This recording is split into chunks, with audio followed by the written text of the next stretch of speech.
The following is a special presentation of Tony Kurre Radio.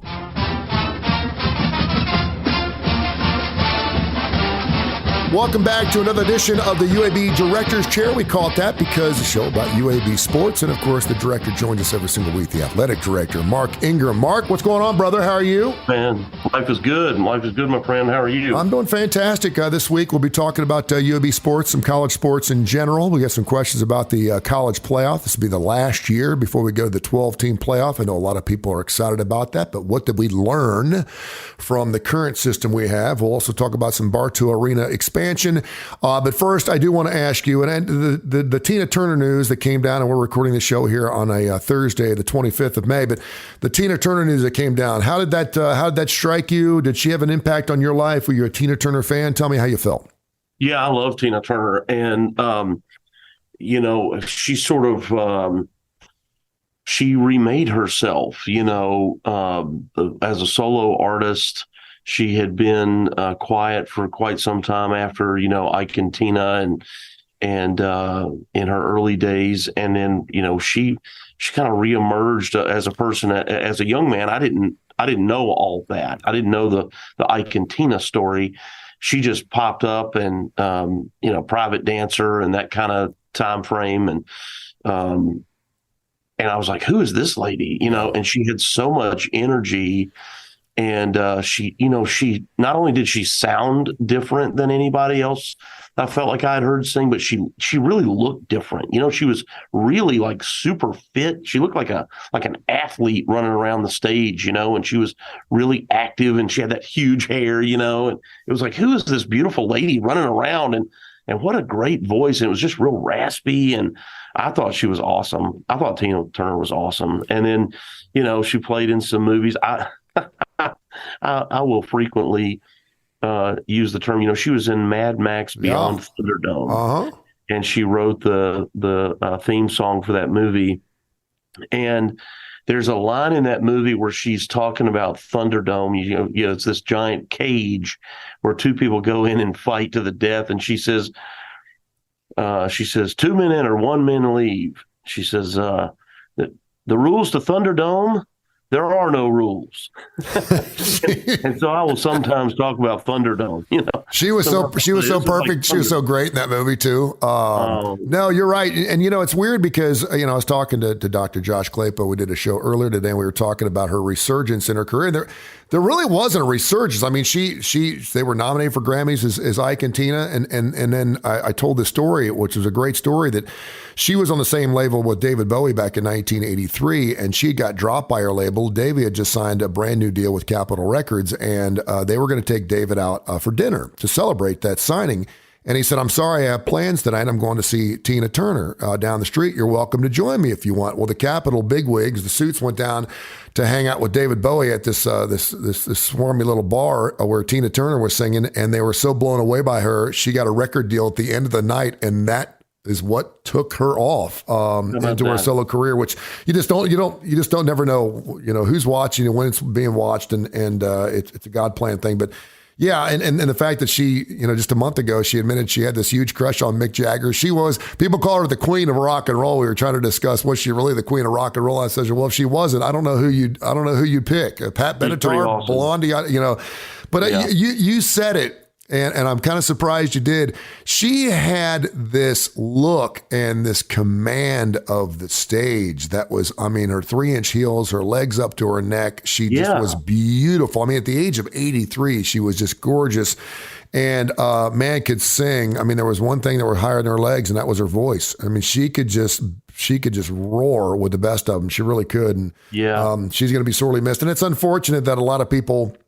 I found Tina Turner back in 1986 when she appeared on the Eric Clapton album called August. She sang the song called Tearing Us Apart on it, and it was released as a single. And I remember Our radio station wasn't sure if we should play it or not. It was an Eric Clapton record. We played all the other songs off that Eric Clapton record, but we weren't sure if we wanted to play this song that had Tina Turner in it, because it was kind of like playing, if you're a classic rock station, you wouldn't play Elton John's song, Don't Go Breaking My Heart with Kiki D. It doesn't fit. And we ended up playing it, and of course, people loved it. And that song absolutely rocked. She, of course, was also in We Are the World, and you mentioned the Mad Max and stuff. And she was, of course, inducted into the Rock and Roll Hall of Fame back in 2021. So she has gone.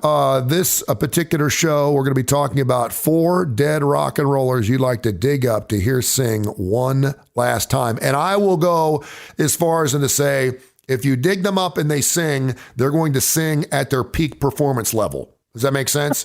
I mean, just something to think about. I love Gordon Lightfoot, but I don't think I'd be digging him up because I heard him play a couple of years ago and he had lost a lot. But if I wanted to pull up Gordon Lightfoot and have him sing like he did back in 1975, so be it. So we'll get into that coming up in a few minutes. Got lots to get into. Talk about UAB sports. I know there's been a lot going on with your website. Every time I tune in, I'm seeing all these wonderful sports doing fantastic. Tell us what's going on with UAB sports right now. Well, we've concluded our competition season. Our women's softball head coach AJ Doherty, in his first year, was softball head coach of the year in Conference USA, nice. Which is really exciting. And Sierra Frazier, our catcher, who's a senior from California, she was the player of the year in Conference USA, and so really happy for both of them. And that program is just scratching the surface of where they're going to go with Coach Doherty. I'm really excited about him and his staff and the recruits he has coming in. It's just a really bright future ahead. And now we're about to start camps. So you'll see a lot of our teams starting their summer camps here in about a week. We've got conference meetings coming up next week. And after that, our coaches in all sports will start having their youth camps. So it's a very busy June here on campus. And of course, we have a lot of our student athletes that'll be here working out and getting ready for the fall. So it's while there's not a competition season in the summer, it's still pretty busy. And I know we are now less than 100 days away from the kickoff of the college football season. We got a great email we'll read here in just a second about that. But the first year for Trent Dilfer, any particular surprises you have in store to bring that man into obviously a wonderful situation, a great brand, hopefully a great coach? I know you bring the motorcycle out, you do those things, but as you ramp up for the next season, the 2023-2024 season, any surprises that you want to share with us, or any new ideas you're thinking about doing? Well, we're talking about throwing him out of an airplane in a parachute, letting him land at the 50 with the. He would do it. Ball. We're just talking about it. We haven't made a decision. We're just kicking it around, see if that's something he'd be interested in considering, and things like that. Yeah, we're talking about a lot of stuff. I've got one. I hear about a local radio personality running out in the field with a giant dragon on his shoulder. How about that? Yeah, you have offered that before, Tony, and I hadn't forgotten it, that you would be willing to walk around with a leashed Komodo dragon. Yes. I actually, this is funny. I actually had one of our fans sent me a text the other day. This guy, he's at all of our games. I'll just say John, and that is his name. But John sends me a text and he says, "Hey, do you think that we could play this video after we score a touchdown or when the team runs out or something like that?" And so I tap on this video, and it's footage of a Komodo dragon sneaking up on, like, what, I don't know even what the animal is. It looks like a little mini horse or something. Yeah. And in like 15 seconds, it devours this horse. It is the most disgusting thing that I've ever seen. And he goes, "What do you think?" I'm like, "Yeah, you know what? I will just table that. We'll just put a pin in that, and we'll just think about it." I don't, it's just like when we had the idea of bringing the Komodo, I don't want, it sounds like a good idea, but paralyzing and children and then, potentially eating them, not a good idea. I just, people throwing up from watching the video and being completely disgusted and horrified is maybe also not a Well, great I think we talked about using a tegu, which obviously is not a poison reptile. It's about 5 feet long, but people would not have to know that. It looks much like a Komodo. I'm just letting you know the opportunity is there when you're ready to do it because it's and there's another, no offense to the reptile lovers out there or lizard lovers, because I don't know the right term, but there's something in the lizard family, and it's actually called a dragon. There's another type, and it's much smaller. And I had a neighbor offer to give me one of these things. Nice. They had it as a pet, and it's not poisonous or dangerous or whatever, but I'm not taking it. What am I going to do this thing? I'm going to put it in a cage in my office. That would be kind of cool, man. That'd be kind of cool. I don't know about that. All right, so I do have a couple of ideas. He's Mark Ingram, the UAB athletic director. Joins us every single week here for the UAB Director's Chair. Of course, you can hear it on any podcast, wherever you get your podcasts. We're available on everything, including Spotify, iTunes, you name it, iHeart. We're available on everything. And, of course, you can hear the show at least live 5 times on the TKR app. Download the TKR app. You're good to go. I got 2 ideas, and I'm being serious, so I want you to hear me out. Oh, here we go. Okay. The first one is a great idea. So, there's about it seems like 65 third downs during a college football game. And every time you have the bell ring and you have a special music, and sometimes you hear it 6 or 7 times in one drive. I had an idea, and I was talking to my son, Santoni. He thought it was excellent. Get a video, since you got that beautiful video screen down there at Protective. Get a video of Godzilla. Since Godzilla is a lizard, and, when he's shooting the blue flames out of his mouth. Yeah. And having that unbelievable roar that he makes, I think people would get off. Normally on third down, if you're the Eagles, you got you got some type of thing, or you got the elephant screeching or whatever. How about having Godzilla make that sound? I got to tell you, Tony, a lot of times you come up with really, really bad ideas. That could be a good one. I'm just telling you, I think people would absolutely love it. And I I think you could adopt Tony that. Curry. Yeah. Not bad idea. That's exactly. You're always looking for a lot of sound, a lot of loudness, and I think people would get off. I would love to see Godzilla making that sound with that blue flame coming out of his mouth across the scoreboard every time.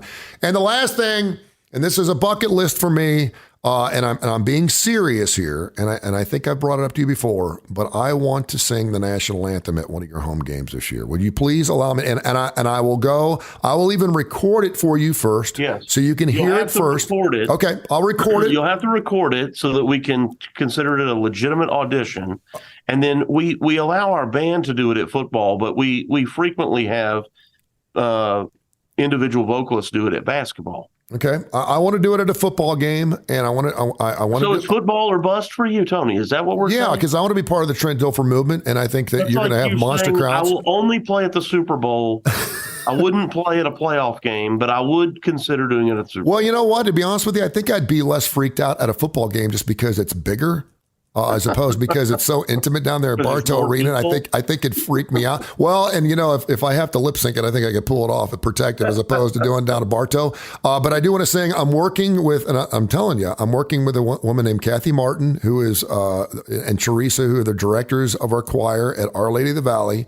And they're working with me to sing the national anthem the best I possibly can. I will make a tape of it. I will send it to you. It's not going to be any Roseanne Barr. I'm really respectful. I'm a great patriot, so I take this very seriously. Be a Fergie rendition? Nope. It's going to be great. I may even have a guitarist, a little accompaniment to come along with me to make the whole thing look really good. If you got Satriani coming with you. You know what? I could get Gary Hoey. Hocus Pocus, baby. A great guitarist. He's played at Super Bowls, man. I can get Gary Ho to join me, so we'll have that. All right, he's Mark Ingram. We're talking about our 4 dead rockers coming up here in just a second. I did want to bring up something. I know you're probably going to groan and sigh, but it is news. The U.S. House of Representatives are seeking a discussion draft of college sports bills that would cover athletes' name, image, and likeness, the NIL activities, and provide school legal protection being sought by the NCAA. Letter obtained by USA Today yesterday talked about it. It's basically, and this is the first time, of course, since the Republicans have taken control of the House. Now they want to stick their nose in college football and college athletics business.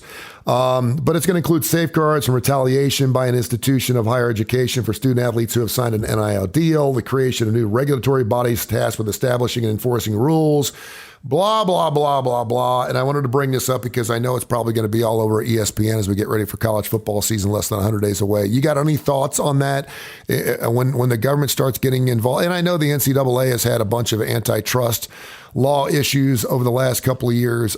Any take on that?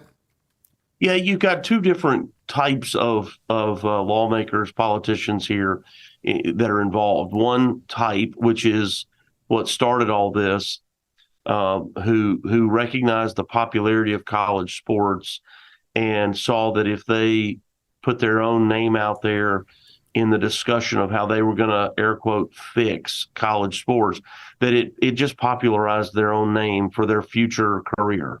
So it was a total selfish move. They had no idea anything that they were talking about. They would just make grandstanding statements like, we need to do better for these student athletes, like the stuff like that. But then you've got another group who now really acknowledges that state by state, the laws are different, and that's it's just not right, and that it's not feasible to maintain that. So they're trying to create a system that we all abide by. That's all fine, and I think that's ultimately a positive move. The concerns that I have that are not the same topic but related are the ones around student athletes becoming employees. Yep. That'll be devastating, in my opinion, for the student athletes themselves, and removing the education model that we've enjoyed, and that I think is what makes college sports so special. And you're not talking about employees of a restaurant or something. You're talking about employees of the game itself, correct? Yeah, what would happen is, that they would be employees of the university. So imagine if whatever school it is, you pick, it doesn't matter. If all the football players and student athletes were no longer student athletes, they were just employed by the university. We would pay them a salary. They would have presumably benefits like anybody else. But, if you're not doing your job, you could lose your job, right? So be careful. You drop a pass on Saturday and you may get fired on Sunday, I'm not kidding. Or like the pro model where they get traded, waived, whatever it might be, sent down to the minors. I mean, it sounds ridiculous, but so is the concept of them being employees, because to me, they sort of already are. We pay them their scholarship. They are on a contract, which they sign, that we offer them. We say, Tony, we're going to pay you this much money to come here, and it's paid through scholarship. Yep. And you're required to be a student, and there are requirements of you being a full-time student and so forth. Well, if they're employees, I'm not even sure they're going to have to go to college. Really? If we pay them a number, I don't know that they're going to have to go to school. So, it just seems like a really distorted turn of what we've enjoyed so much. And I think that one of the things that people like so much about college sports is that they are, in fact, college students. They're young people. They're not professionals. And while sometimes all of us are guilty of sort of being angry with a young person for missing a shot or dropping a pass or missing a tackle, whatever it is, at the end of the day, they're legal adults, but they're kids, and I think that's one of the things that makes college athletics so wonderful. And so I fear that being taken away, and I fear that sort of joy being, robbed from everybody by turning them into employees.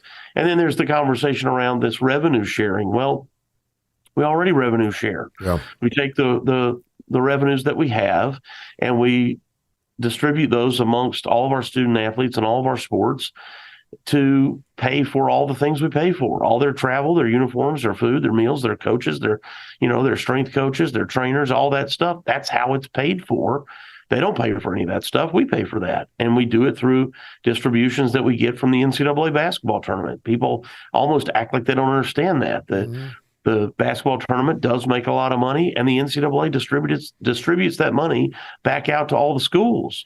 We then internally take that money and distribute it amongst our however many sports we have. So there is a revenue sharing model. And this idea that somehow in just football and the two basketballs, we're going to start paying these kids hundreds of thousands of dollars based on revenues that we earn, Tony, there's probably, and this is not a joke, out of the 355 Division I schools, there's probably 20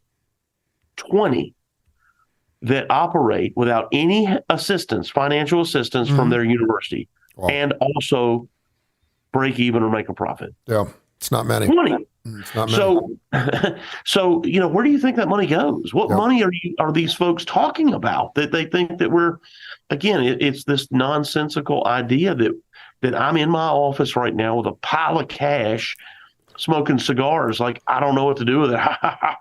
Like I'm Boss Hogg in the Dukes of Hazzard. I got my feet up on the desk with a cigar in my mouth, and like, what will I do with all this? It's crazy.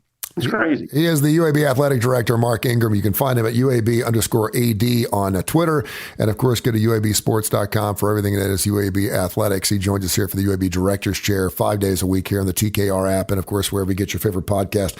I don't know anyone that's not super excited about the college football playoff system, which is going to 12 teams next year. It's going to be super cool. I mean, I think it's going to add so much to a conference champion because you're automatically in. A group of 5 team will get in, the highest ranked. JD in Beaumont, Texas says he loves the show. He said, ask Mark about what his thoughts are on it being the last year of the Final Four as we know it. And of course, he also threw in the BCS and the playoff as we know it. Are you going to miss any part of that? And are you as excited about the 12-team playoff as most college football fans?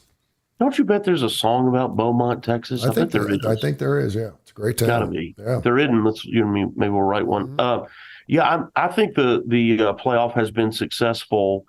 But I'll go back. I think I've said this on the show before. I didn't think that the BCS was unsuccessful. I can't think of a year during the BCS formula where, while there were frequently arguments about which 2 teams played in that game, I don't recall a time when there was a winner and everybody didn't feel like that team was the best. Yeah. So I don't remember some time where some team got in and everybody went, that's ridiculous, and then they won the game, and people go, that's probably the 5th best team in the country, not the first. I don't remember that. So I wasn't against that. So all that being said, I think that that the playoff has been successful.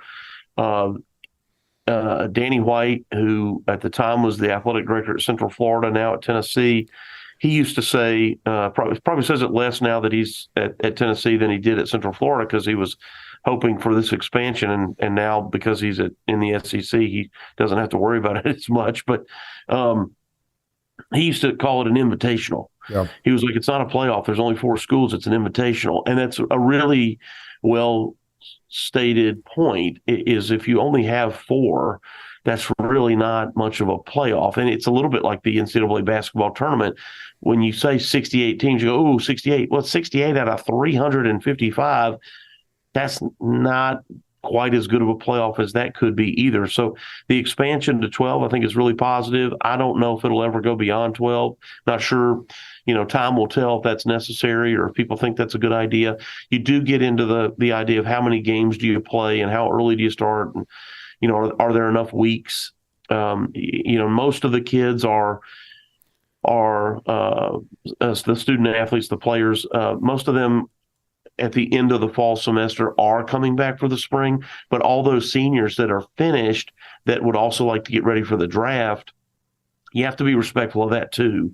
And at that point, if they're in the playoff and they have a chance to win the national championship, almost all of them are going to play in that. But, we used to never, ever see anybody until the playoff existed. You never saw a player say, I'm going to opt out of our bowl and get ready for the draft. You never saw that. Well, now you see it every year. Yeah. Every year you have players do that because they don't want to get injured, or if they have a nagging injury, they just say, well, I'd like to help my team win the bowl, but it's not a championship. It's a bowl championship, but it's not, it's not the national championship. So I'm going to forego this game, which is, we could talk about that as a separate topic. You only get so many games in your life, and giving them up, I think, is a mistake. But anyway, I'm excited about the playoff. I'm excited about our opportunity here at UAB to be involved in that, and that if we do what we have done in the past, we have a real shot at getting in. I mean, there are years that when we have been in our conference championship, the 2 years that we won it in 18 and 20, I think we could have argued, had the 12-team model been in existence, we could have argued to be that highest ranked team from the group of five. And I think that's what's going to make a lot of fun too at the end of next season, because it's going to be 8 teams on the outside looking in going, we should have been in this year, but I mean, it is what it is. Yeah. So, great stuff. Who would have gone? Yeah. Oh, well, I heard she got down in Beaumont and she wound up in El Paso. That from She's a Heartbreaker from ZZ Top. And one Willie Nelson sang a song called Texas in My Soul, which is all about Beaumont, Texas. So you were spot on, my friend. Mark Ingram, the UAB athletic director, joins us every single week here for the UAB Director's Chair 5 times a week here in the TKR app. And of course, wherever you get your favorite podcast. All right. So we came up with this a few days ago before Tina Turner passed away the night before.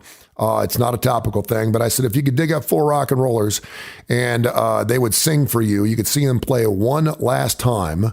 Who would those 4 rock and rollers be? And our honorable mention list could go on and on and on. So for time constraints, let's go ahead and just get into your first one and tell me why.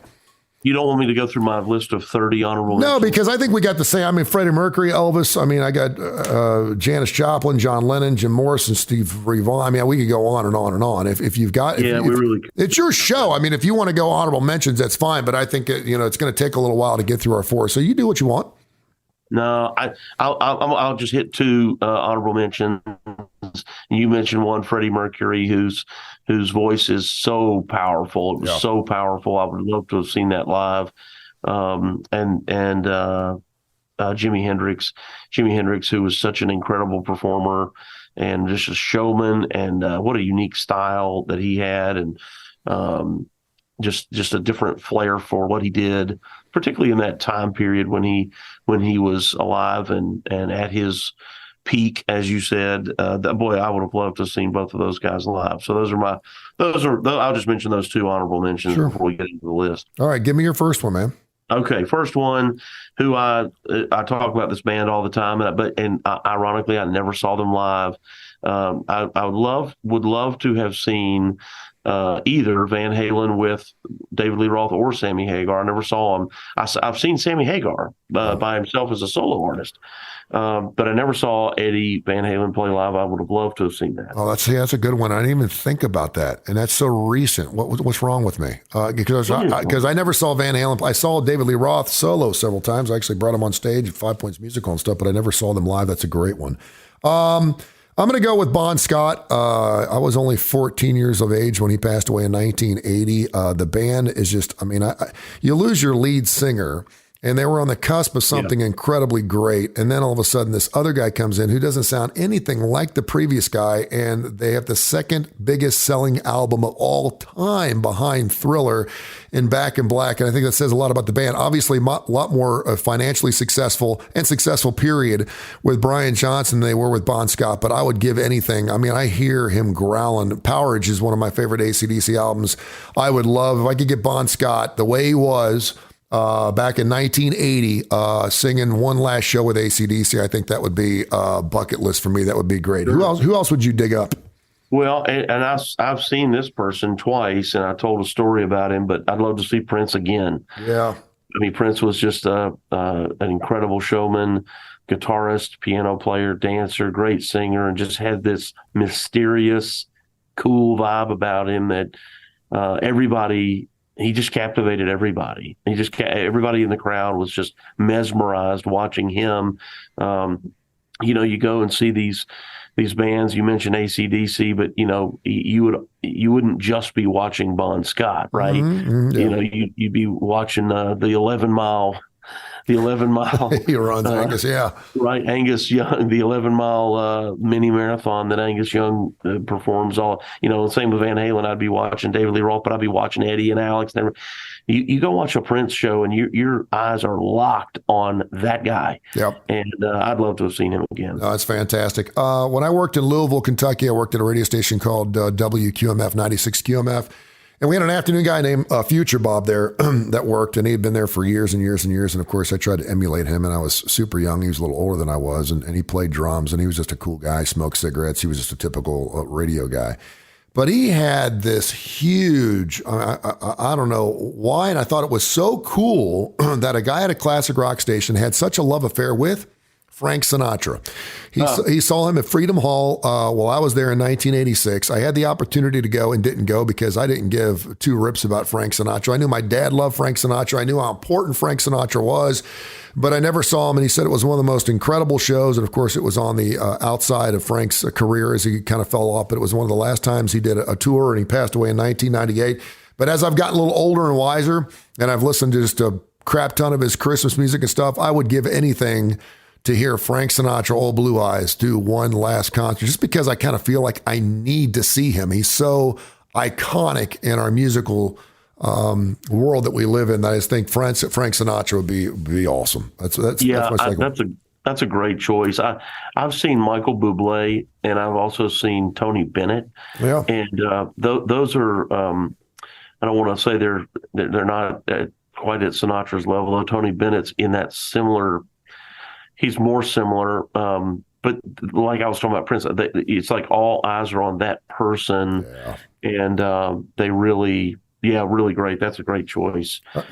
So you mentioned a minute ago Elvis Presley. God, I'd love to see Elvis. Yeah, if you really look through his catalog of music, that guy just did a lot of different type of music. I mean, he had sort of the early rock, but he also has a lot of gospel, a really different country. Yeah, he did everything, man. So many different types of music, and again was a great showman. Big band stuff. When he took his show out to Las Vegas, and all of a sudden he had whatever it was 30-piece orchestra behind him. This big sound.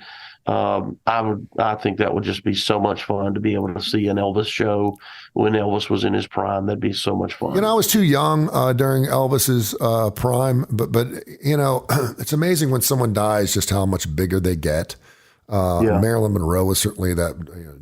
James Dean was certainly that. Janis Joplin, the 27 Club. But I always wondered what it would have been like if I was in my 20s around that Elvis Presley time there in the early 70s. I mean, because you hear Hound Dog, from the late 50s, early 60s, and then you hear like In the Ghetto. Or Superstitious Minds. You're like, how in the world is Burning Love was kind of a novelty song, which is his last number one song that came out I think in 1970, and but still, absolutely amazing. All right, I'm going to go off script here, and I would have put Elvis in there because it was just too easy. I like to go a little different here. Guy that I've listened to for a long period of time. You and I have had some pretty remarkable discussions about some of the music. We talked about Guilty Pleasures last week, and this was certainly one of mine. Hard to say, one of my favorite songs from this guy. I could listen to that song 100 times in a row, never get tired of it. Passed away in 2007. I'm going to go with Dan Fogelberg. And these are all four guys that I never saw play live in concert. Yeah. I would just absolutely love to see Dan Fogelberg. Now he wasn't singing particularly well towards the end of his career. He was a better guy on LP, but I heard some people that, and I'll go back and watch some Dan Fogelberg concerts because his range on record was unbelievable. Go up to Hacienda restaurant and ask some guy to play Hard to Say, and he'll look at you like you got three eyeballs. It sounds like it'd be easy to play, but it's really, really difficult. His octave range was unbelievable. But I'm gonna go with Dan Fogelberg as my third. Who's the fourth guy you'd take a shovel to? Okay. Well, you said you like to try to pull out something that's not quite as obvious, so that's what I'm going to give you here. I always grew up thinking that this band was just like hillbilly rock and just kind of redneck rock or something, and I didn't love them as a young guy. But the older I get, the more I do like them and really respect them. And I don't know if that means that I've expanded my musical palette, or if maybe I'm just a redneck. Maybe I'm a hillbilly. Maybe I'm becoming a hillbilly. I don't know what it is, but I would love to see Ronnie Van Zant and the original Lynyrd Skynyrd, right? The original members of Lynyrd Skynyrd, all those guys. I would love to have seen that show. If you see any videos of those shows, they are high energy. They are getting after it. Everybody's having fun. It just looks like a great, great time. I'd love to have seen Lynyrd Skynyrd. That is fantastic. I love that. And that was certainly one of those that I looked at. I thought, man, that would be fantastic. I'm I'm going to go one last one, and I'd give you $1 million if you guess who this is. I really appreciate the blues. I realize that every classic rock artist that ever came out, including Tina Turner, came from the blues. Without the blues, we wouldn't have classic rock as we know it today. The Rolling Stones do it. The Who does it. AC/DC does it. And so I really got hooked up on this flick back in 1980 called The Blues Brothers. Man, I saw Aretha Franklin singing Think in it. I heard these. It was one of my favorite soundtracks. And then I went out and picked out Briefcase of Blues from the Blues Brothers. I would bring John Belushi back for one show.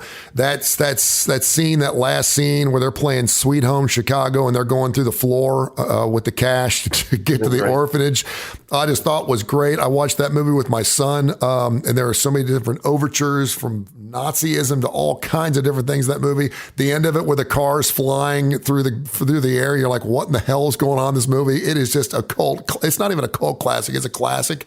But I think about, I'd have to dig up the whole band because Paul Schaefer of the David Letterman Show, of course, was the orchestrator of that band. You had Tom Scott, you had Skunk Baxter, you had Steve Cropper, the band that was there playing in that band. If I could get Dan Aykroyd and Jim Belushi on stage one last time and hear some blues music, man. They did Jailhouse Rock. I mean, they just did Sam and Dave stuff. They did some great blues music.